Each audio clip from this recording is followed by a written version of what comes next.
ધોરણ 12 કોમર્સ, વિષય ઇંગ્લિશ. મિત્રો, આજે આપણે ડાયરેક્ટ ઇનડાયરેક્ટ વિશે ચર્ચા કરીશું અને એમાં પેરેગ્રાફ કેવા આવે તેના વિશે એક પેરેગ્રાફ લખીશું. Keyur said, do you know that man? Do you know that man? Diya said, yes, he is my uncle. Keyur said, can I talk to him? Can I talk to him? Diya said, what do you want from him? What do you want from him? હવે મિત્રો, જ્યારે આપણે paragraph જોઈએ ત્યારે પ્રશ્નાર્થ વાક્ય જે ઉપર ધ્યાન આપવાનું કે પ્રશ્નાર્થ વાક્ય હોય તો આસ્કડ આવે, વાક્યને જોડવા માટે ઇફ આવે. આ બંને ખાસ ધ્યાન રાખવા. તો કેયુર, આસ્કડ, દિયા. હવે વાક્ય ડુથી શરૂ થાય એટલે ઇફ આવશે, ડુ શબ્દ નીકળી જશે, યુનો ફેરફાર દિયા પ્રમાણે સી થશે, વર્તમાન કાળ હોય તો નોનું ભૂતકાળ ન્યૂ થશે. હવે જવાબ આપે છે યસ, તો પોઝિટિવલી લખીશું, યસ નહીં લખવાનું. દિયા રિપ્લાઇડ પોઝિટિવલી. પછી એ વાક્ય બીજું ઉમેરે છે તો લખવાનું સી એડેડ ધેટ, તેણીએ ઉમેર્યું કે હી ઇઝ માય અંકલ, તો આપણે એવું લખવાનું હી વોઝ હર અંકલ. શું લખવાનું? હર અંકલ. માયની જગ્યાએ હર કરવાનું છોકરી હોય તો. હવે કેયુર ફરીથી પ્રશ્ન પૂછે છે, can I talk to him? ફરી આસ્કડ કરવાનું. કેયુર આસ્કડ, દિયા. વાક્યને જોડવા માટે ઇફ આવશે. ત્યાર પછી આઈ છે તો આઈનો ફેરફાર કેયુ પ્રમાણે હી થશે, કેનનું ભૂતકાળ કુડ થશે, he could talk to him. પુરુષ છે એટલે હિંમત થશે, કારણ કે દાદાની વાત છે, અંકલની વાત છે. ત્યાર પછી લાસ્ટ ક્વેશ્ચન છે દિયા વોટથી કહે છે, તો એ પણ આસ્કડ આવશે. દિયા આસ્કડ. કેયુર ના લખવું હોય તો હિમ. વાક્યને જોડવા માટે વોટ જ આવશે. વાક્ય વર્તમાન છે, યુનો ફેરફાર, બોલનાર અને સાંભળનાર. દિયા બોલે છે, સાંભળે છે કેયુર, તો કેયુર પ્રમાણે હી. ત્યાર પછી વોન્ટ છે એનું ભૂતકાળ થઈ જશે, કારણ કે આ વર્તમાન કાળ છે. He wanted from, what he wanted from him. આ રીતે મિત્રો આપણે એક ફકરો પૂરો કર્યો. ફરી એકવાર જોઈ લઈએ. આસ્કડ શબ્દ ભૂલાય નહીં, વાક્યને જોડવા માટે ઇફ. કાળમાં ફેરફાર નોનો ન્યૂ. સેકન્ડ, યસનું પોઝિટિવલી, રિપ્લાઇડ પોઝિટિવલી. હીનો સર્વનામમાં ફેરફાર નહીં થાય, કાળમાં ફેરફાર વોઝ. માય એટલે છોકરી હોય એટલે છોકરીના અંકલ એટલે હર અંકલ, આવું ધ્યાન રાખવાનું. ત્યાર પછી કેયુર આસ્કડ, કારણ કે પ્રશ્નાર્થ છે ત્રીજું, તો આવું બધું ધ્યાન રાખજો, ધીરે ધીરે આવડી જશે. ચલો નેક્સ્ટ મિત્રો લખી લો આટલું. હવે આપણે નેક્સ્ટ પેરેગ્રાફ લખાઈએ બીજું.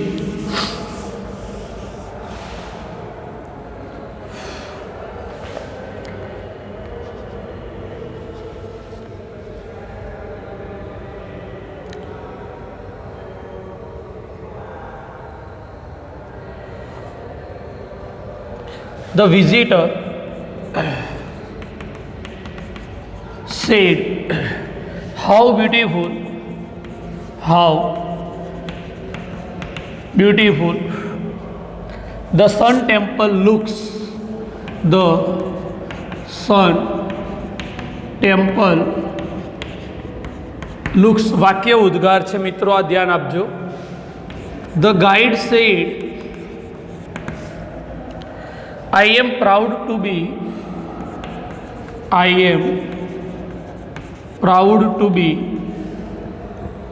a part of your tour and to guide you.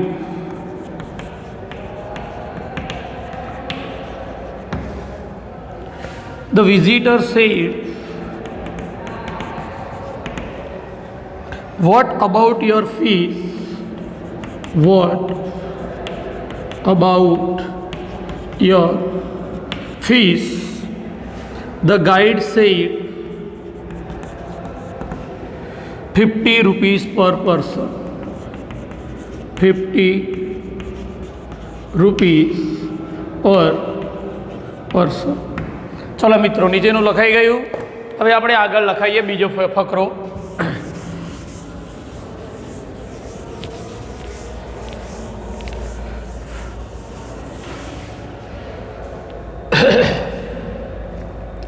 HOW how વાળું વાક્ય એટલે કે પ્રશ્નાર્થ નથી મિત્રો, પરંતુ એક્સક્લેમેટરી સેન્ટેન્સ છે.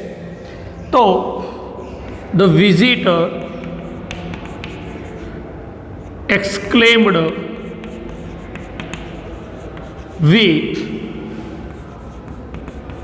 હવે શું કરે છે? How beautiful the sun temple looks, વખાણ કરે છે. તો આપણે વખાણ માટે પ્રેઝ શબ્દ વાપરી શકીએ વાક્યને જોડવા માટે ધેટ વાપર. આ ધ્યાન આપજો. Visitor exclaimed with praise that. બીજી રીતે લખો તો વિઝિટર એક્સક્લેમ્ડ ધ ગાઈડ, અહીંયા ધ ગાઈડ લખો તો પણ લખો, exclaimed to the guide with praise. આ બધા શબ્દો મિત્રો આપણે જાતે લખવાના છે. ડેટ હાઉ શબ્દ નીકળી જશે. હવે કર્તા, ક્રિયાપદ અને કર્મ આ રીતે આવશે. તો ધ સન ટેમ્પલ લુકનું લુકડ થઈ જશે. The sun temple looked. Beautiful વિશેષણ છે, એની આગળ એક બીજો શબ્દ પણ આપણે વાપરી શકીએ, વેરી, રિયલી અથવા ઇન્ડીડ. ત્રણમાંથી કોઈ પણ શબ્દ આપણે વાપરી શકીએ. The sun temple looked very beautiful. ત્યાર પછી બીજું વાક્ય કહે છે ધ ગાઈડ. ધ ગાઈડ, જો સાદું વાક્ય હોય તો ટોલ્ડથી લખાય, ટોલ્ડ. વિઝિટર ના લખવું હોય તો હિમ. વાક્યને જોડવા માટે ધેટ લખીશું મિત્રો. તો આઈ એમ પ્રાઉડ, તો આઈની જગ્યાએ હી, એમનું વોઝ, પ્રાઉડ નો proud, to be a part of. હવે અહીંયા યોર શબ્દ લખ્યો, એના માટે આપણે હિઝ લખીશું. Part of his tour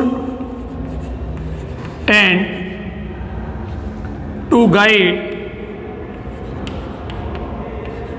you શબ્દ ના લખવો હોય તો મિત્ર હિમ પણ લખી શકાય છે, કારણ કે સામે એક જ વ્યક્તિ હોય તો આપણે હિમ લખી શકીએ. હવે ત્રીજું અને ચોથું વાક્ય લખવાનું છે. પહેલાંનું લખી લો. What about your fees. The visitor asked him. વાક્યને જોડવા માટે વોટ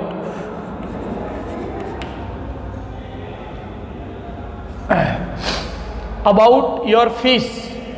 વોટ યોર ની જગ્યાએ what his fees was.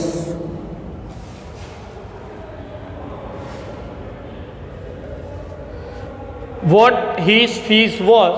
What about your fees? What his fees was. The guide said. Guide replied him that. जवाब आपता કહ્યું કે 50 rupees per person. That 50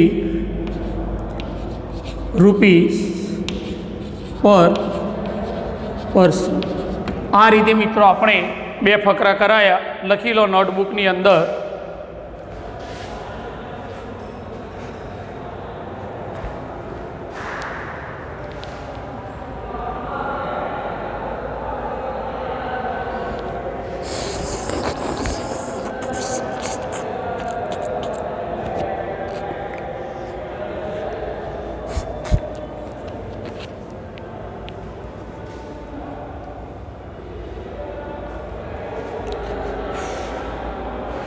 चलो मित्रों लखाई गयु.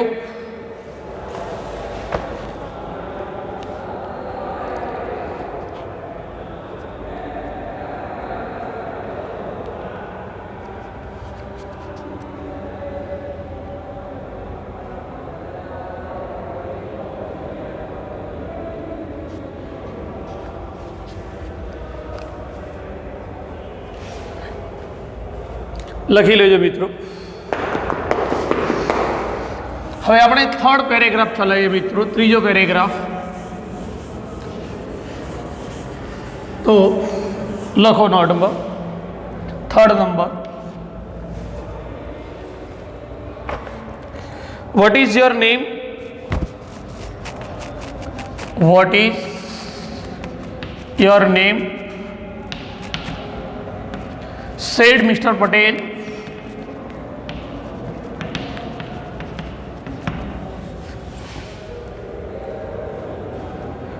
Rahul Patel replied the stranger. Rahul Patel.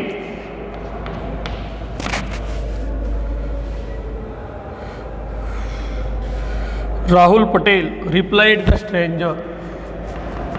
Replied the stranger. Please sit on this chair. Please sit on this chair.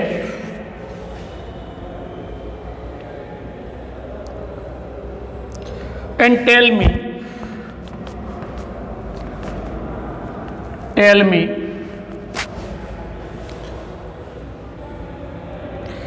what you want. What you want. I want to give you. I want to give you this letter. એટલે કોઈ અજાણ્યા વ્યક્તિ મિત્રો letter આપવા માટે આવ્યો છે. હવે આપણે શરૂ કરીએ. સૌથી પહેલાં કોણ વાત કરે છે? તો સ્ટ્રેન્જર છે અને રાહુલ છે. એટલે કે રાહુલ પટેલ એ સ્ટ્રેન્જર છે અને મિસ્ટર પટેલ ને મળવા માટે આવે છે, પૂછે છે. બરાબર. તો what is your name? Said mister Patel. Mister Patel વોટથી પ્રશ્ન છે મિત્રો. Asked the stranger. કોણ વાત કરે છે મિત્રો એનો ખ્યાલ પહેલાં કરી લેવાનો, પછી શરૂ કરવાનો. Mister Patel asked the stranger. વાક્યને જોડવા માટે વોટ ઈ શબ્દ નીકળી જશે. What was his name. ત્યાર પછી જવાબ આપે છે the stranger.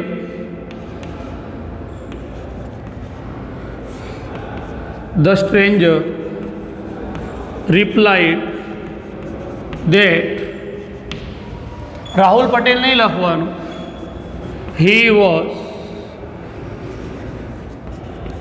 Rahul Patel.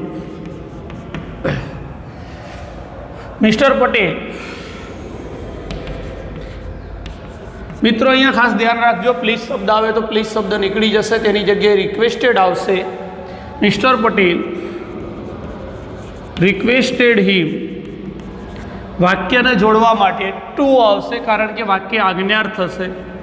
Two sit on, આ ધીસનું ધેટ થશે, that chair and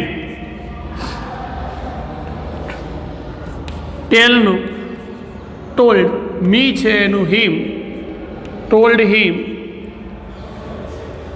what you વોન્ટેડની જગ્યાએ vote he wanted, vote he wanted, કારણ કે યુ શબ્દનો ફેરફાર હી પ્રમાણે થશે. તો સ્ટ્રેન્જર જવાબ આપે છે, the stranger replied him that he wanted to give, he wanted to, want to wanted થઈ જાય પછી ગીવનું ના થાય, wanted to give, યુનું હિમ થશે અને ધીસનું ધેટ થશે. આ રીતે મિત્રો આપણે 3 પેરેગ્રાફ કરાયા. હવે નેક્સ્ટ પીરિયડની અંદર આપણે બીજા પેરેગ્રાફ વિશે ચર્ચા કરીશું. અત્યારે ત્રીજો પેરેગ્રાફ લખી લો, પ્રેક્ટિસ કરજો. Practice max main perfect. જય સ્વામિનારાયણ.